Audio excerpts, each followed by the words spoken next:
Bismillahirrahmanirrahim. Bismillahirrahmanirrahim. Assalamualaikum warahmatullahi wabarakatuh. Alhamdulillah wassalatu wassalamu ala rasulillah wa mawalah wa la hawla wa la quwwata illa billahi wa ba'du. Kita lanjutkan kajian kita masih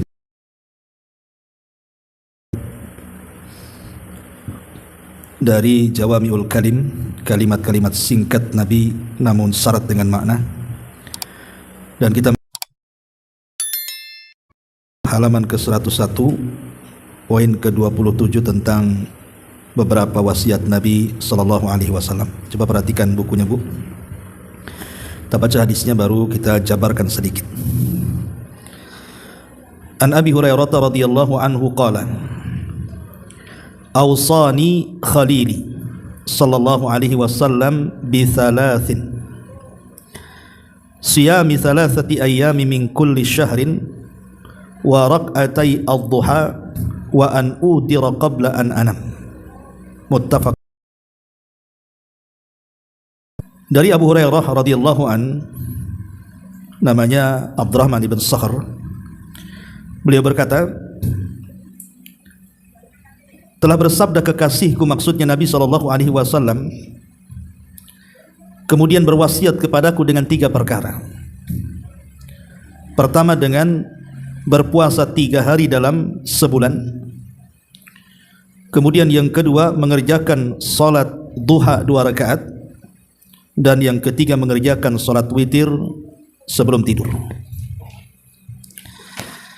Taib, ma'asyiral muslimat yang dimuliakan Allah Subhanahu wa taala. Hadis ini adalah hadis yang sangat mulia sekali karena menjelaskan 3 amalan yang 3-tiganya penuh dengan keutamaan. Pertama puasa Ayyamul Bid, yang kedua 2 rakaat duha, dan yang ketiga salat witir. Baik, kita akan rinci satu persatu. Pertama di sini puasa Ayyamul Bid. Dijelaskan oleh para ulama bahwa kenapa disebut Ayyamul Bid. Bid itu artinya putih, bercahaya. Karena pelaksanaan puasa itu terjadi ketika bulan sedang purnama-purnamanya. Dimulai dari tanggal 13, kemudian 14, kemudian 15. Dari kalender Hijriyah, Bu, ya, bukan kalender Masehi. Kalau kalender Masehi enggak ketemu. Sebab tanggal 13 Hijriyah itu bulan sudah mulai membesar itu. Kemudian di 14-nya makin membesar, dan di 15-nya puncak daripada purnama. Lalu apa hikmah di balik puasa Ayyamul Bid ini? Kita tahu bahwa Nabi SAW pernah mengatakan kepada Ummuna Aisyah radhiyallahu anha, "Ista'idzi bil qamar." Wahai Aisyah, mintalah perlindungan kepada Allah Subhanahu wa taala dari bulan purnama. Bahkan ahli tafsir ketika mentafsirkan makna surah Al-Falaq, min syarri ghasiqin idza waqab, dari keburukan ghasik apabila menutup, sebagian ahli tafsir mengatakan maksudnya adalah malam ketika menutup. Ada juga yang mentafsirkan maksudnya bulan purnama. Jadi kita harus berlindung saat purnama. Kenapa demikian? Alasannya karena syaitan itu sedang puncak-puncak kekuatannya menggoda Bani Adam. Makanya kemudian kita harus berlindung saat bulan purnama. Apalagi kemudian pasang surutnya air lautan itu juga ditentukan dengan purnama, dan itu mempengaruhi kepada pasang surut darah setiap manusia. Makanya biasanya pertengahan bulan itu darah manusia naik itu. Apalagi gaji dari suami dah habis kan, Bu, makin naik lagi tuh. Ya. Di pertengahan bulan tuh udah nggak ada duit, makin stres kan, Bu. Nah, makanya ada 2 syariat yang disyariatkan dalam Islam untuk menekan gangguan setan itu. Pertama berbekam, dan itu disunahkan di pertengahan bulan. Yang kedua puasa Ayyamul Bid, itu untuk menekan keburukan dari keburukan setan. Karena Nabi SAW yang mengatakan asyaitan itu yajri majra dam ibni Adam. Jadi setan itu masuk dari aliran darah anak Adam, dan dengan berbekam itu bisa ditekan. kemudian juga dengan puasa juga bisa tertekan. Itu diantara hikmah kenapa kita disunahkan untuk puasa Ayyamul Bid. Ma'asyiral muslimat yang dimuliakan Allah Subhanahu wa taala, adapun hadis-hadis tentang puasa Ayyamul Bid ini, Nabi sallallahu alaihi wasallam dikisahkan atau diceritakan oleh Abdullah bin Abbas radhiyallahu anhuma, kana la yada' sauma ayyamil bid fi safarin wala hadarin. Nabi sallallahu alaihi wasallam hampir tidak pernah meninggalkan puasa Ayyamul Bid, baik ketika safar ataupun ketika mukim. Artinya ibadah ini sangat dicintai Nabi. Bahkan Nabi sallallahu alaihi wasallam mengatakan bahwa puasa Ayyamul Bid ini pahalanya kalau dilakukan setiap bulan 3 kali, maka sama dengan dia mendapatkan pahala 1 tahun berpuasa. Karena kan setiap kebaikan itu Bu, itu kan dilipat gandakan 10 kali lipat kebaikan. Dalam beberapa ibadah tertentu seperti membaca Quran umpamanya kan, 1 huruf 10 kebaikan. Man qara'a harfan min kitabillah falahul hasanatu wal hasanatu bi asyri amsalihha. Siapa yang membaca 1 huruf dalam Al-Qur'an itu, 1 huruf itu sama dengan 10 kebaikan. Dan umumnya begitu, termasuk juga berpuasa. Jadi kalau seandainya kita berpuasa 1 hari itu sama dengan berpuasa 10 hari. Kita berpuasa 3 kali, berarti seolah-olah kita berpuasa 30 hari. Dan kalau 1 tahun kita setiap bulan 3 hari, berarti kita berpuasa selama 1 tahun penuh. Inilah yang menyebabkan kenapa Nabi sallallahu alaihi wasallam suka melaksanakan Ayyamul Bid, karena pahalanya kasyami dahrin, seperti pahala puasa 1 tahun. Baik, ma'asyiral muslimat yang dimuliakan Allah Azza wa Jalla, Asy-Syaikh Ibnu Utsaimin atau Muhammad ibn Shalih Al-Utsaimin rahimahullahu taala ditanya tentang apakah harus berturut-turut puasa Ayyamul Bid itu. Karena kalau berturut-turut agak repot. Seperti kemarin hari tasyrik. Hari tasyrik itu kan 11, 12, 13. Sementara Rasul mengatakan ayyamut tasyrik ayyamu aklin wa syurbin. Hari tasyrik itu hari makan-makan. Tidak mungkinlah kita puasa Ayyamul Bid, berarti digeser ke tanggal 14-nya kan. Berarti hanya 2 hari saja, 14, 15. Lah yang satunya kapan? Nah di sini Syekh Utsaimin rahimahullahu taala dia mengatakan hadhil ayyam ats-tsalatsa yajuzu an tusama mutawaliyah. Jadi puasa yang 3 Ayyamul Bid ini bisa dilakukan secara mutawaliyah, terus-terusan 13, 14 ataupun 15, au mutafarriqah, ataupun bisa terpisah. Seperti apa terpisahnya kata beliau? Antakuna min awali syahri au min wasati syahri au min akhiri syahri. Pamannya bisa dicicil lah. Pertama dilakukan di permulaan bulan, kemudian puasa yang kedua di pertengahan bulan, kemudian puasa yang ketiga di akhir bulan, boleh. Pamannya ibu melakukan di tanggal 1, kemudian nanti yang keduanya tanggal 15, kemudian yang terakhirnya tanggal 28 pamannya kan. Maka kata Syekh Muhammad ibn Utsaimin dibolehkan. Karena beliau mengatakan wal amru wasi'un walillahil hamdu. Kata beliau perkaranya luas. Bisa berturut-turut, bisa juga terpisah. Tapi kata beliau wal afdal, tetapi ya tetap saja yang lebih afdal adalah yang mengerjakan secara berturut-turut. Karena memang ada hadis yang menyatakan seperti itu, hadis yang dikeluarkan Imam Muslim ya, dari Aisyah Ummul Mukminin radhiyallahu anha ketika ditanya, "Akana Nabi sallallahu alaihi wasallam yasumu min kulli syahrin 3 ayyam?" Apakah Nabi sallallahu alaihi wasallam berpuasa pada setiap bulan itu 3 kali? Qalat, Aisyah mengatakan, "Na'am, ya, betul." Ya. Kemudian di beberapa riwayat disebutkan tentang tanggalnya, dari tanggal 13, 14 dan 15. Artinya kalau dilakukan berturut-turut tentu lebih utama. Tapi kalaupun tidak berturut-turut maka dibolehkan. Adapun secara umum faedah tentang puasa ini, pertama, annaha tudhibu adranal qalbi. Puasa ini bisa menghilangkan penyakit-penyakit hati, Bu. Terutama syahwat-syahwat itu bisa ditekan dengan berpuasa. Kemudian juga yang kedua, dzakara ba'dul atibba annal jisma tusibu fi hadhil ayyam rutubah. Bahwa jasad manusia itu biasanya di pertengahan bulan itu akan mengalami kekeringan. Jasad manusia itu akan mengalami kekeringan di pertengahan bulan itu. Fayahtaju ila ikhraji al-fadalat. Maka dihajatkan untuk dikeluarkan beberapa bakteri-bakteri atau kotoran-kotoran yang ada dalam jasad dengan cara berpuasa. Ini juga diantara yang disebutkan oleh ulama atibba ya, pakar-pakar kesehatan ya. Dan banyak lagi kalau kita cerita tentang faedah puasa secara umum. Tapi yang jelas bahwa Nabi SAW sangat suka dengan puasa Ayyamul Bid ini. Ini yang pertama. Kemudian yang kedua, rak'atai ad-duha, melaksanakan 2 rakaat duha.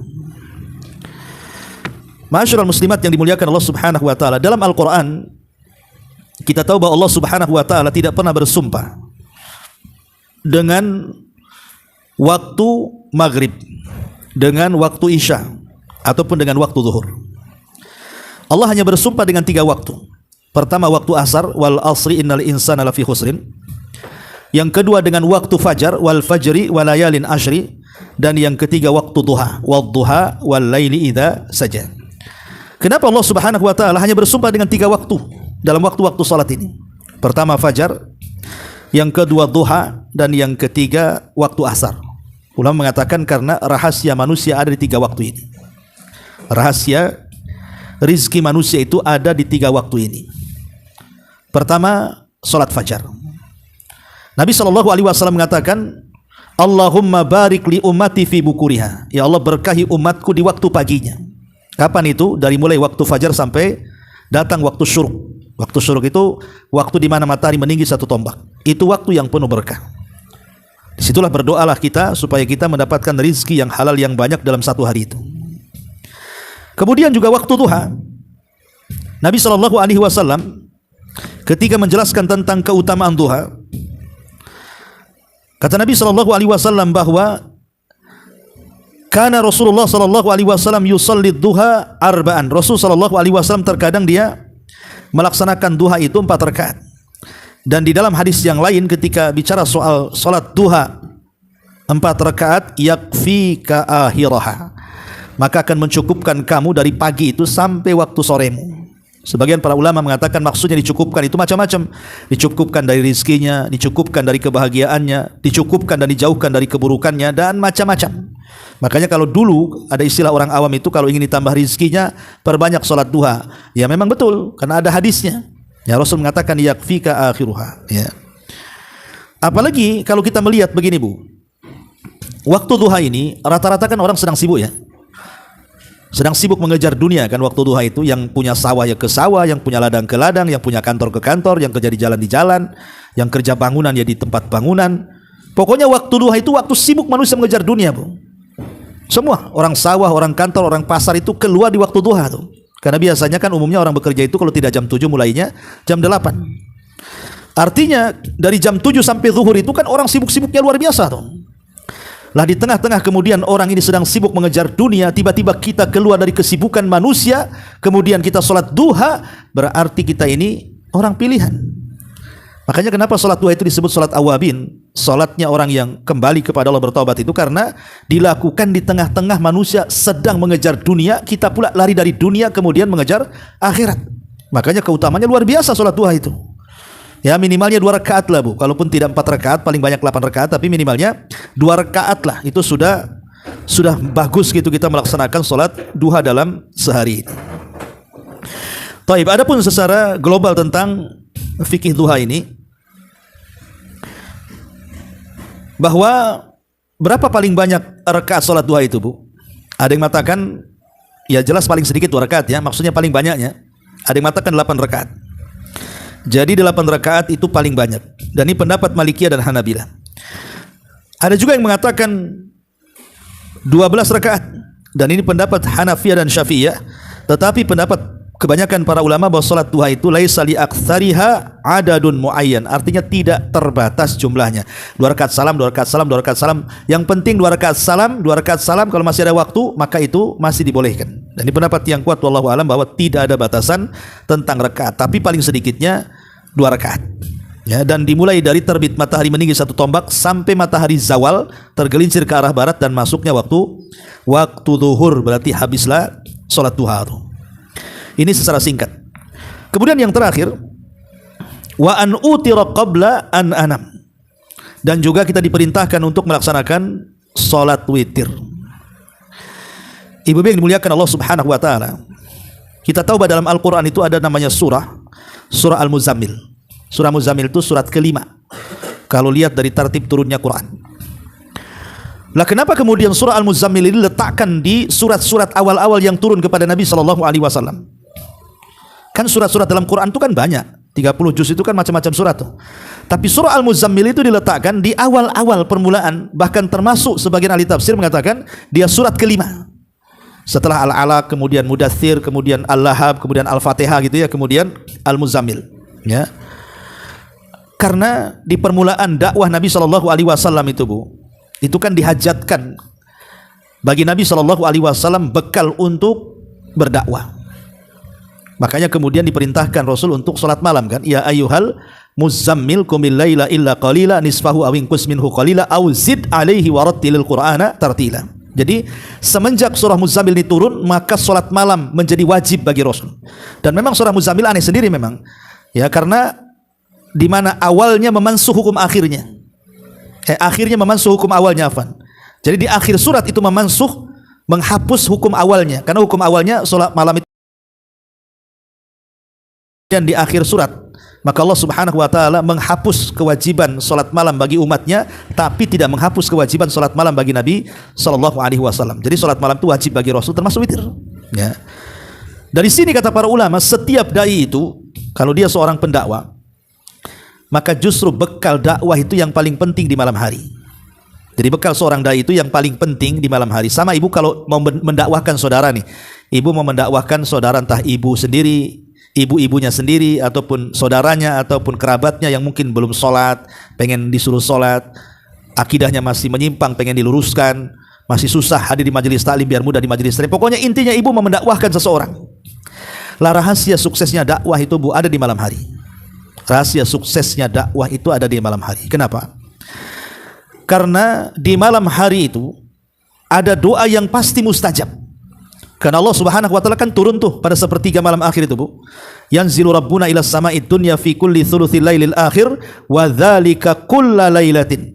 Kemudian Allah mengatakan, man yad'uni fa astajibala wa man yas'aluni fa'utiyah wa man yastaghfiruni fa'aghfirlah. Siapa yang meminta ku kabulkan, siapa yang berdoa ku ijabah, dan siapa yang meminta ampun ku ampuni dosa-dosanya. Artinya ketika kita di malam hari itu terbangun, khususnya di pertengahan malam atau sepertiga malam akhir, itu waktu yang cocok untuk berdoa kepada Allah Azza wa Jalla. Jadi kalau besoknya kita memendakwahkan siapa gitu kan, oh ibu mau mendakwahkan saudaranya yang belum sholat, malam itu kita sudah munajat kepada Allah tuh, ya Allah, besok saya mau berdakwah nih, mau mendakwahkan kerabat saya belum sholat, ya Allah, bukakan pintu hatinya supaya besok kalau saya ngomong itu diterima.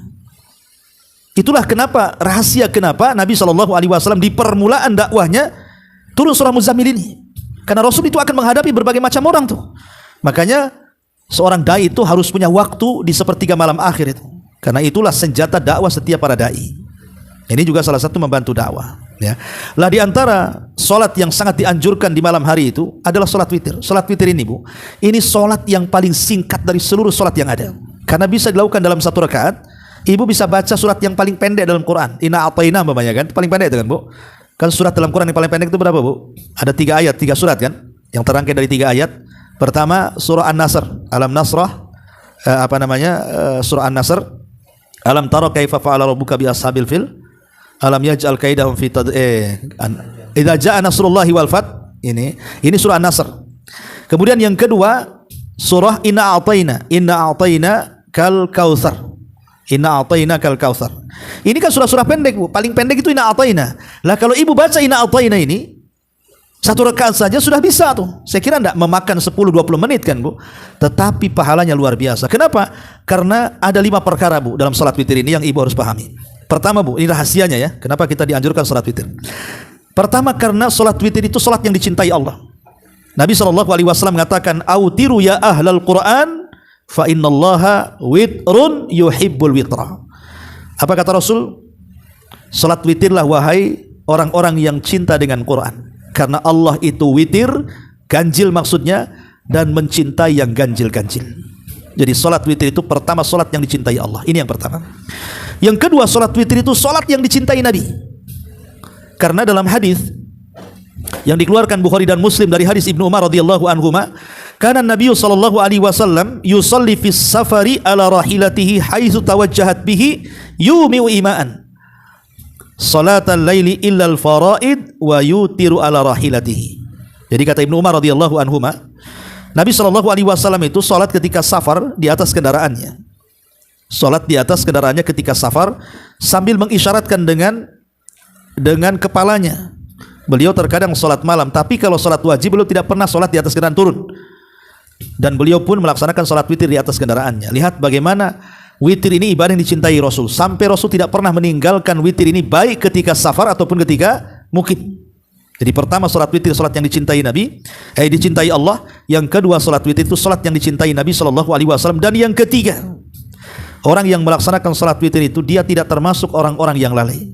Nabi mengatakan, man qama bi asyri ayatin lam yuktab minal ghafilin, wa man qama bi mi'atin kutibat minal qanitin, wa man qama bi mi'ati wa man qama bi alfin kutiba minal muqantarin. Barang siapa yang bangkit salat dengan membaca 10 ayat saja, niscaya dia tidak ditulis termasuk orang-orang yang lalai. Kalau dia nambah dari 10 ayat menjadi umpamanya 100 ayat, maka naik tercatat dia tergolong orang-orang yang banyak bekal untuk akhiratnya.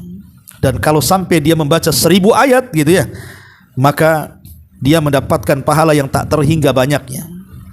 Oke lah, kita tidak usah banyak-banyak. Ibu salat witir pakai 10 ayat saja, itu sudah termasuk tergolong orang-orang yang tidak pernah lalai itu.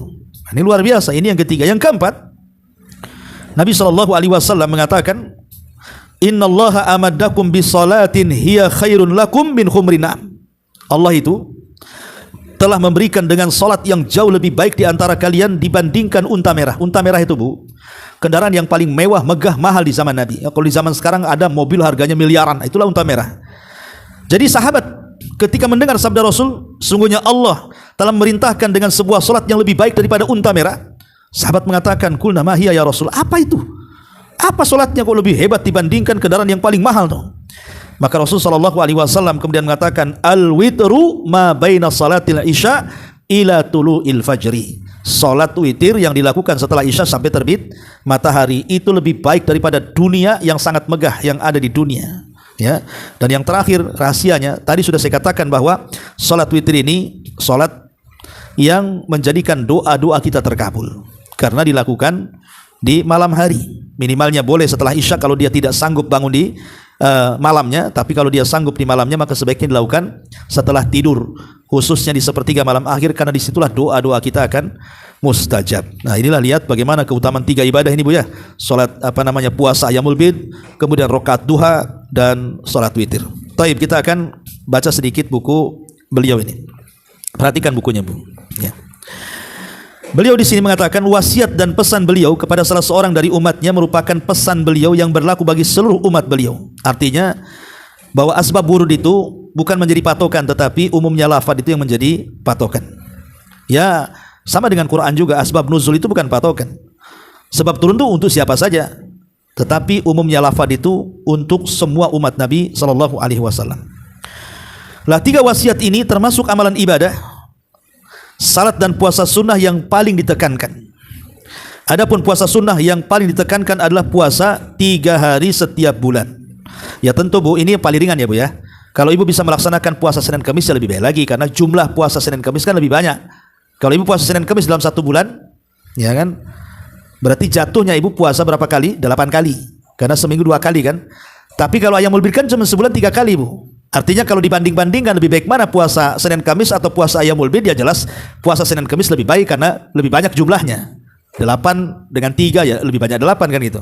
Tapi ini amalan yang paling rendah, tetapi memiliki keagungan yang paling besar adalah puasa Ayyamul Bid yang paling ringan kan, cuma sebulan 3 kali saja. Ya, tetapi luar biasa gitu ya keutamaannya. Makanya kata beliau di sini, adapun puasa sunnah yang ditekankan adalah puasa 3 hari setiap bulan. Telah disebutkan dalam hadis bahwa puasa ini sebanding dengan puasa selama setahun. Kenapa sebanding dengan selama setahun? Saya sudah jelaskan tadi, karena satu kebaikan itu dilipat gandakan 10. Berarti kalau puasa 3 hari sama dengan puasa 30 hari. Kalau puasa setahun, maka walaupun tiap bulan 3 hari, maka sama dengan puasa 1 tahun full, ya. Karena setiap satu kebaikan itu bernilai 10 kebaikan, sehingga puasa 3 hari setiap bulan itu sebanding dengan puasa 1 bulan. Syariat ini dibangun di atas kemudahan, sedangkan dari sisi keutamaan yang sangat luar biasa. Amalan ini sebenarnya mudah bagi orang-orang yang Allah mudahkan. tidak memberatkan dan tidak pula mengganggu aktivitas utamanya sedikit pun.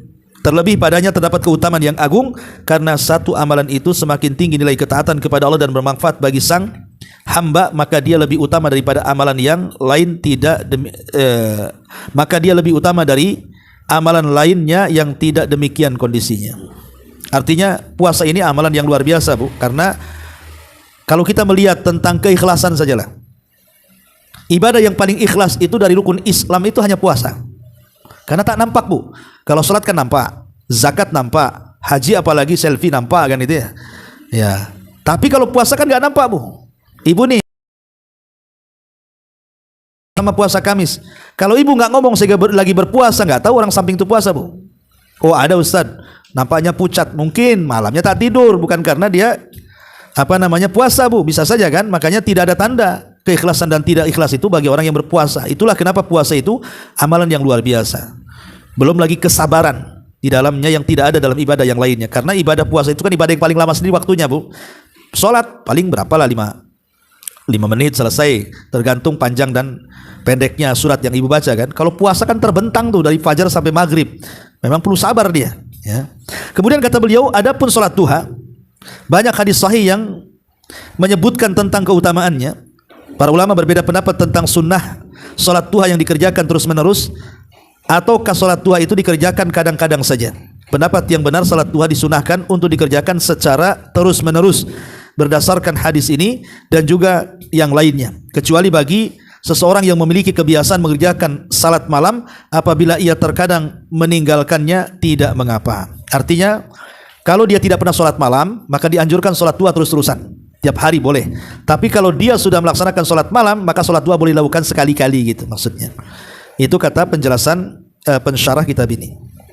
Kemudian di antara keutamaannya disebutkan juga satu hadis di sini, innahu yusbihu ala kulli adami kulla yaumin 390 sadaqah wa kullu tasbihatin sadaqah wa kullu tahmidatin sadaqah wa kullu takbiratin sadaqah wa amrun bil ma'ruf sadaqah wa nahyun 'anil munkari sadaqah wa yuzzi'u min dzalika rak'atani yarka'ahuma min adh-dhuha. Setiap pagi diharuskan bagi anak Adam itu menunaikan 360 sedekah. Subhanallah. Kalimat 360 persendian ini, Bu. Rasul bicara 14 abad yang silam, belum ada ilmu kedokteran secanggih hari ini dengan peralatan-peralatan yang tidak ada di zaman itu. Tapi setelah diteliti, memang persendian manusia itu ditemukan jumlahnya 360 coba. Di zaman Nabi belum ada peralatan tuh. Tidak lain dan bukan ini artinya alamatun nubuwah ya, alamat kenabian. Rasul bisa menghitung jumlah persendian tanpa ada alatnya, dengan mengatakan 360 rupiah di zaman sekarang. Setelah dihitung dengan alat dan kecanggihan kesehatan, betul segitu jumlahnya kan. Luar biasa ya, ini mukjizat.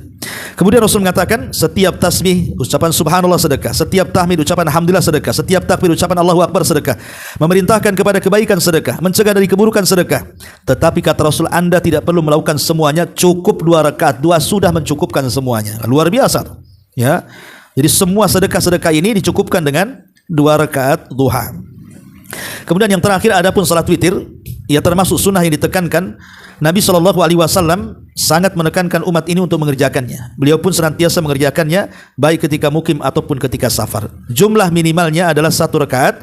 Jika mau, dia boleh melakukan 3, 5, 7, bahkan 11 rakaat. Bisa dikerjakan dengan 1 kali salam atau salam pada 2 rakaat. Witir dimulai sejak selesai sholat isya sampai terbit fajar.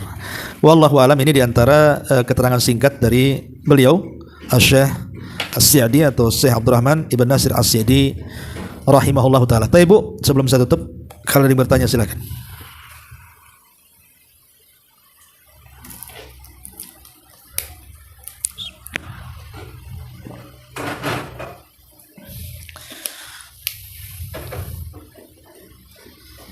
Nggak ada?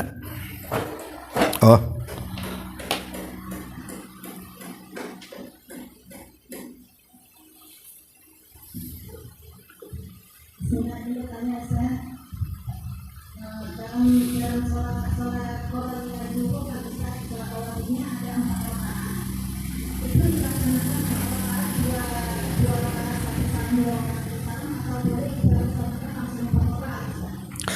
Oh, 2 rakaat sam, 2 rakaat sam, Bu. 4 rakaat sebelum duhur. Iya. 4 rakaat sebelum duhur atau 4 rakaat setelah duhur sekalipun, itu kalau qobliyah atau ba'diyah itu dikerjakan 2 rakaat salam, 2 rakaat salam, Bu. Jangan digabung, ya. Begitu syariatnya. Sama dengan witir juga, walaupun witir itu banyak, Bu. Ya. Ada yang mengatakan 2 rakaat salam, tapi yang satunya 1 rakaat salam biar sama jumlahnya ganjil, ya. Tapi kalau rawatib itu yang 4 rakaat sebelum zuhur, maka dilakukan 2 rakaat salam, 2 rakaat salam. Jangan digabung, ya. Wallahu a'lam.